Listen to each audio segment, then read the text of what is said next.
ایک اور حدیث مبارک میں نفس میں کیا میں تمہیں ایک کام سب سے عمدہ نہ بتاؤں، سب سے عمدہ کام نہ بتاؤں جو خدا تعالیٰ نزدیک بہت پسندیدہ ہے اور جس سے خدا تعالیٰ کے نزدیک تمہارے مراتب بہت بلند ہو جائیں، اور جو سونا چاندی خرچ کرنے سے کہیں بہتر ہو، جس پر عمل کرتے ہوئے اگر تم اپنے دشمنوں پر حملہ کرو تو تم بھی ان کی گردنیں کاٹو اور وہ خود بھی اپنی گردنیں کاٹنے لگیں۔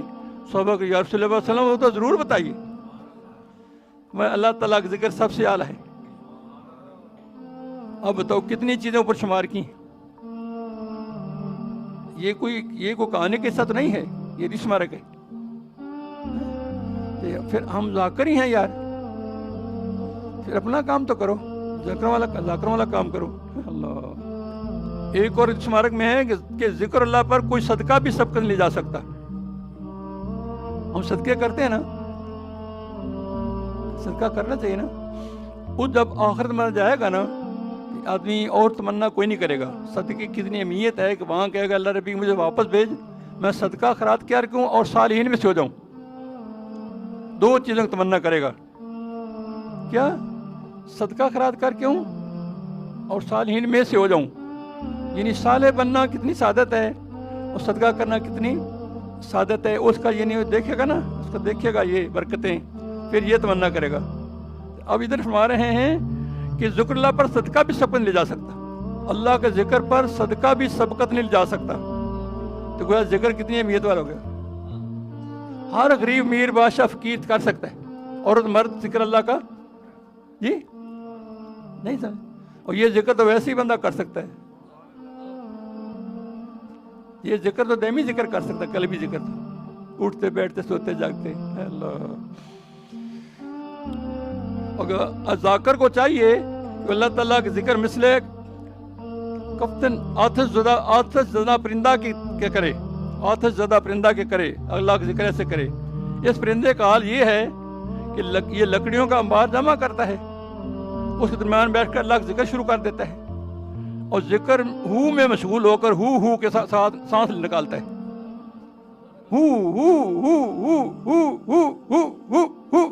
ایسے سانس نکالتا ہے سانس، اور اسی طرح ذکر کرتا رہتا ہے، اور ذکر اللہ کے سبب سے اس کی گرمی حاصل ہوتی ہے،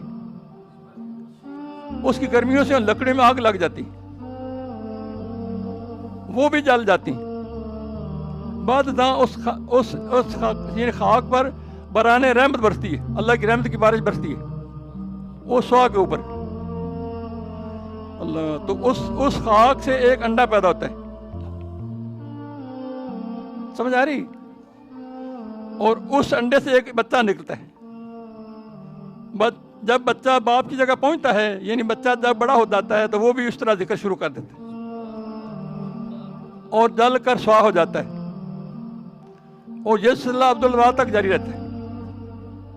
اس طرح فقیر کامل ذاکر کو بھی ہر دم مقام میں موتو قبل ان تموتا، مرنے سے پہلے مر جاؤ حاصل ہوتا رہتا ہے۔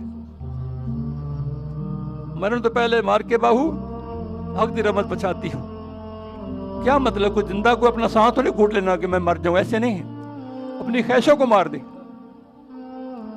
اپنی خواہشوں کو مار دے زندہ ہو جاتا ہے بندہ، نفسانی خواہشوں کو مار دے۔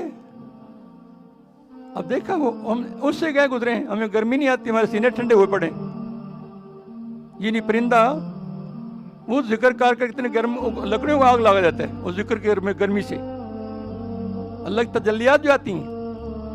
اگر ہمارے سینے میں تجلی ہے تو ہمارا سینہ گرم نہ ہو، ہم تو دفے مارے بھی نہیں گرم نہیں ہوتے، طے بتائے گناہوں کی شامتیں چڑھی پڑی،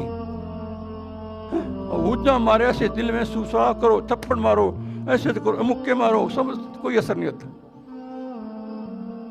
سینے جام ہو گئے، دل سیاہ ہو گئے، نیکی قبول نہیں کرتے۔ اللہ کی رحمت کی بارش برستی ہے، بارش میں تو کوئی کمی نہیں ہے کسی طرح کی، جو نیچے زمین ہے جیسی اس نے اسے قبول کرنا ہے۔ جو زمین بارش برسے پتھر والی زمین ہو، وہ پتھر میں کیا اگنا ہے؟ پتھر کو بارش سلپ ہو جائے گی۔ اور زرخیز جہاں پہ نیچے کلر والی زمین ہو، وہ ساری بارش ہضم کر جاتی، پھل نہیں اگاتی۔ اور جو گندی زمین ہو، نالی ہو، وہاں بارش برسے تو وہاں بدبو آتی، پہلے نیچے تہ جمی پڑی تھی وہ پھوٹ اپتی، اس میں جن کے دل گندے ہیں وہ تو ان لوگوں کا مذاق اڑاتے ہیں، جن کے دل صاف ہوئے ہیں، مردہ ہیں دل اور بد نصیبی کی طرف راستہ لگا ہوا ہے، وہ ذاکرین کا مذاق اڑاتے ہیں۔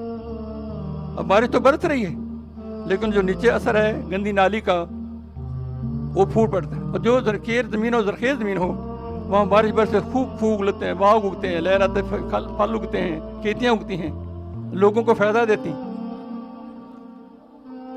نہیں۔